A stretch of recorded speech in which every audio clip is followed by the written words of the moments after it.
अर्जुन दत्त, मुक्काम पोस्ट कळमनुरी, तालुका केज येथील शेतकरी असून मी इथं आज तहसीलदार साहेबांना दुसऱ्या वेळेस निवेदन द्यायला आलेलो आहे. पहिलं निवेदन दिलेलं आहे की माझ्या 372 सर्वे नंबरमध्ये कळबंबा येथे जमीन आहे.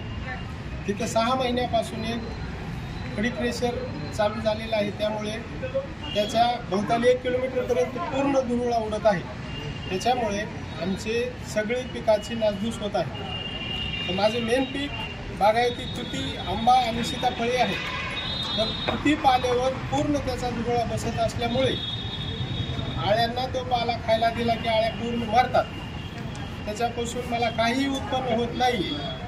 तर 15 दिवसापूर्वी तहसीलदार साहेबांना एक निवेदन दिलेलं होतं सर्व शेतकऱ्यामार्फत. त्यांनी काहीही त्याची दखल घेतलेली नाही. त्यामुळे आज परत एक निवेदन द्यायला आलेलो आहे की आजचे असे निवेदन आहे की 8 दिवसात जर त्यांनी काहीच दखल नाही घेतली तर आम्ही सर्व सहकुटुंब सहपरिवार इथं तहसील समोर येऊन आत्मदहन करणार आहोत. त्याच्याशिवाय आम्हाला पर्याय राहिलेला नाही. आमची पिके ही सगळी धुळीमुळे नासधूस होत आहे. तुतीच्या पाल्यावर सर्व असा धुळीचा थर साठून राहत असल्यामुळं कसलाही त्याच्यामुळं उत्पादनामध्ये 100% पूर्ण नुकसान झालेलं आहे. बाकी तिथं कापूस आहे, राजमा आहे, तूर आहे, या 3-4 पिकांचं तिथं सगळं आजूबाजूनं आहे ते सगळं नुकसान होत आहे.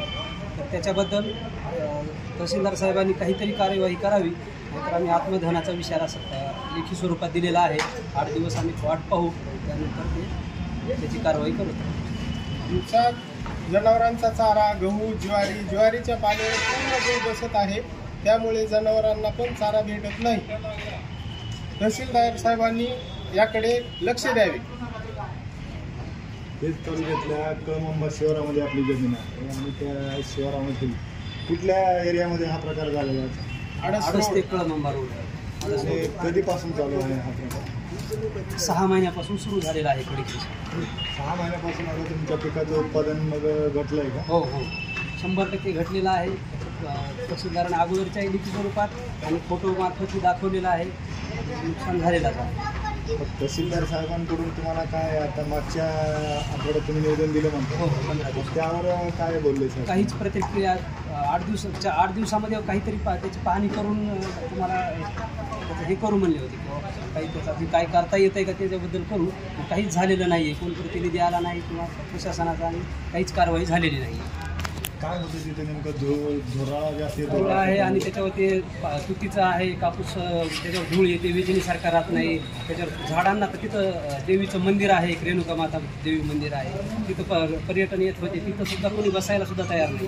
धूळ येऊ नये म्हणून काही उपाययोजना केलेल्या नाहीत का त्या ठिकाणी? नाही, काहीच केलेलं नाही. पूर्ण ओपन आहे सगळं प्लेस. तुम्हाला फोटो स्वरूपात व्हिडिओ पण आहेत आमच्याकडे. खडी सेंटर कोणाचं आहे? भक्ती स्टोन क्रेशर म्हणून आहे. किशोर त्यांना तुम्ही विनंती काय केली का तुमचं शेती केली? त्यांच्याकडून काय प्रतिक्रिया आली तुम्हाला? काय नाही म्हणतो, तुम्हाला काय करायचं ते करा, हे तुम्हाला असं बोलणारच आहे. कधी कधी आम्हाला धमकी पण द्यायला लागली. नेमकी धमकी कशा स्वरूपात? तुम्ही काय करायचं ते करा, धुळा उडणारच आहे. त्यांनी तुम्हाला धमकी दिलं संबंधी काय तुम्ही तहसीलदार साहेबांना तशी चर्चा केली का? नाही, आजच्याच निवेदनात केले, लिखित दिलेला आहे. पहिलं निवेदन दिल्याच्या नंतर त्यांनी तसं सांगितलं.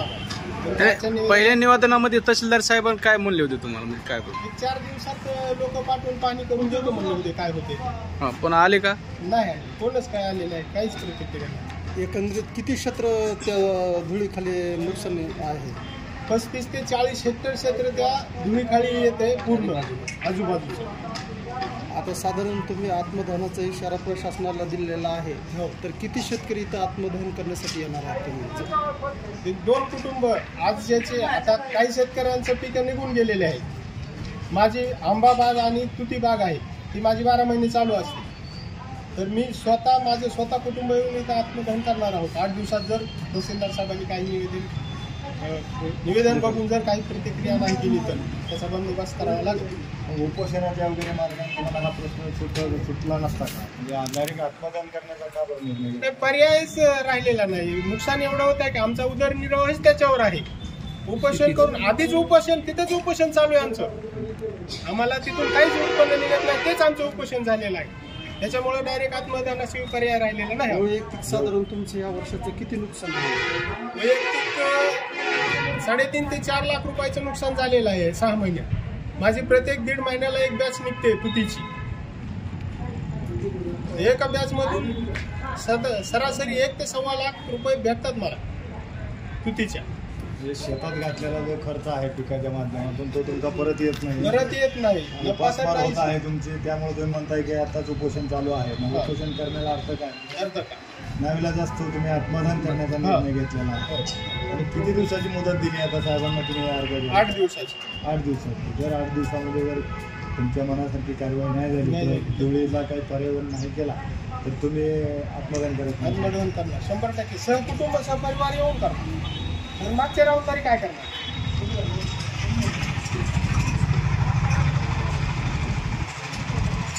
एवढी विनंती आमची मान्य करावी त्यांनी.